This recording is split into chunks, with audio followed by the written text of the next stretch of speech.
Yeah, what's up, kings and queens? We're back again, and as usual, we're going to the Mewa case just to see what sense can we make out of it.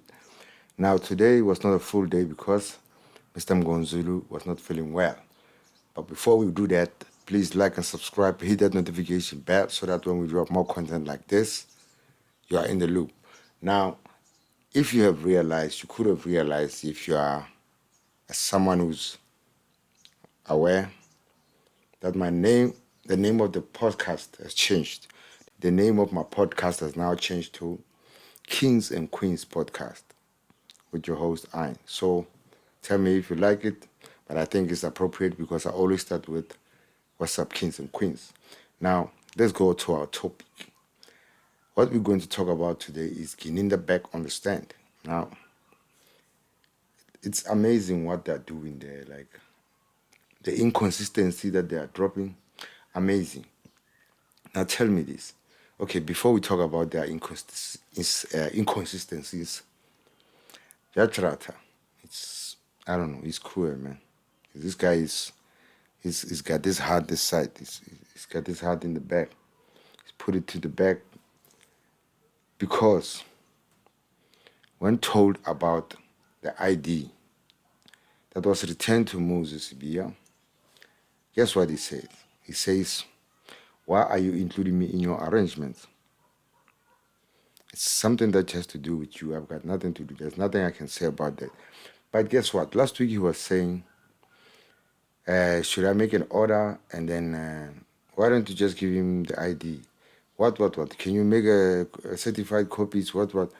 He was coming with all these suggestions. So meaning these suggestions were just to mislead. Anyway, now let's focus on Baloyi and Ginindza. 375 is bothering them. They had to revisit it today again. Now, tell me, why is it perplexing? What is Baloyi and Ginindza working for, if I can say that? We are all under the impression that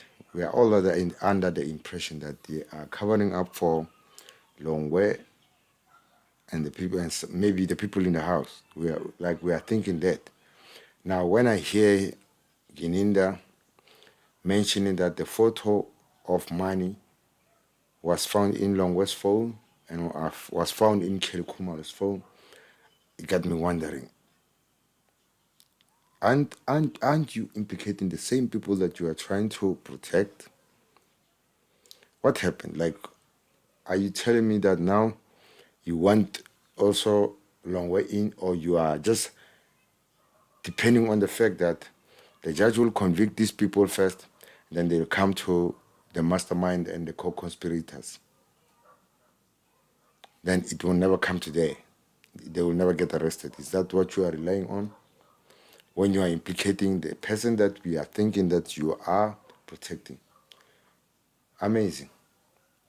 Now, Moses Ibia, right, had to lift his hand when Baloyi and Ginindza started mentioning a call between him and Zungu.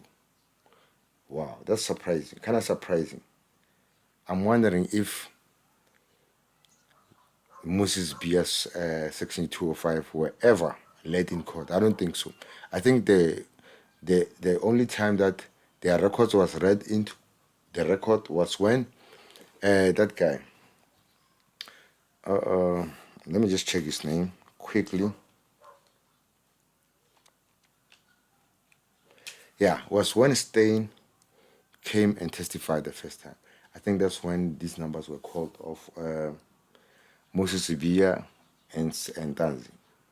That's when their call records were mentioned. But the Section 205s from Pingi Vaitillingham, I don't think they came.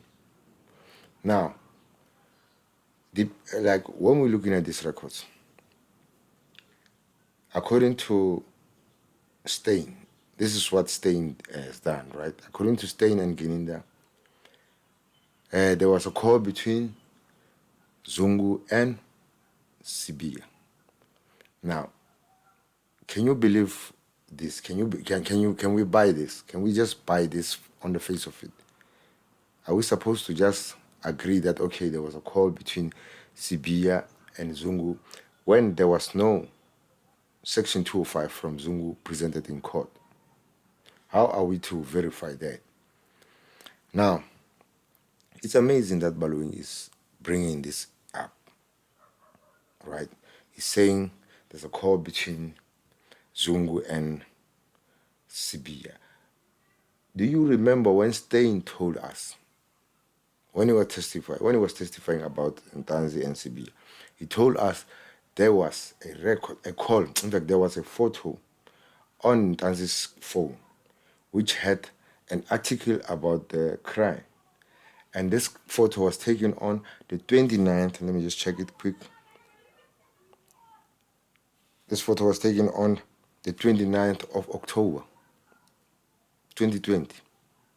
Now, compare this to the date that Ntanzi was arrested in, the 16th of June, 2020, which Mohane talked about.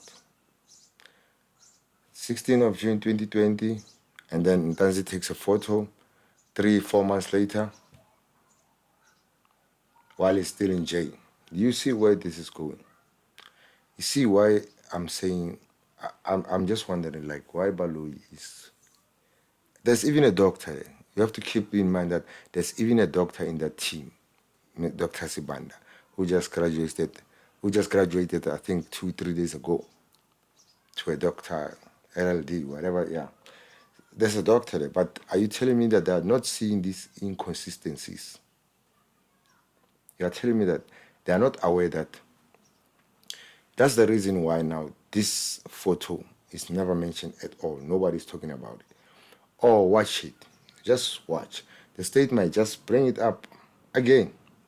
Even though the problem with the dates, they will just bring it up. The state is just fond of putting their foot in their mouth. That's what they do.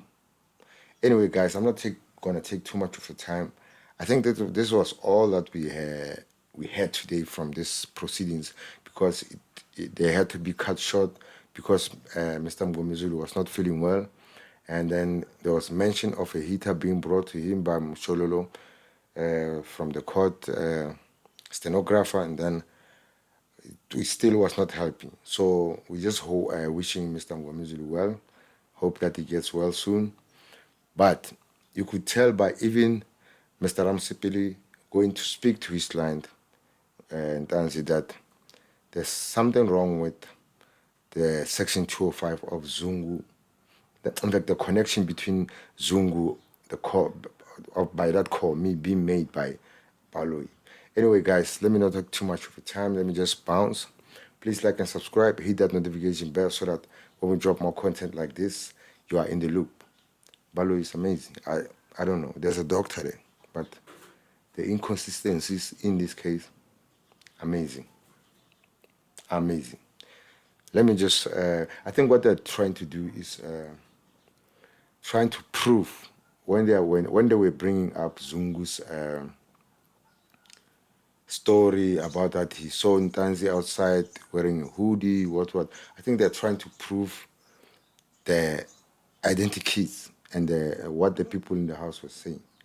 But now, what was Longwe saying? Longwe was saying this guy was tall, white, light-skinned guy. Totally against what the people in the house were saying. So it's a mess. It's a hot mess. So let me just, with those few words, let me just bounce. Peace. We love you guys. Like and subscribe. Hit that notification bell so that when we drop more content like this, you are in the loop. Peace.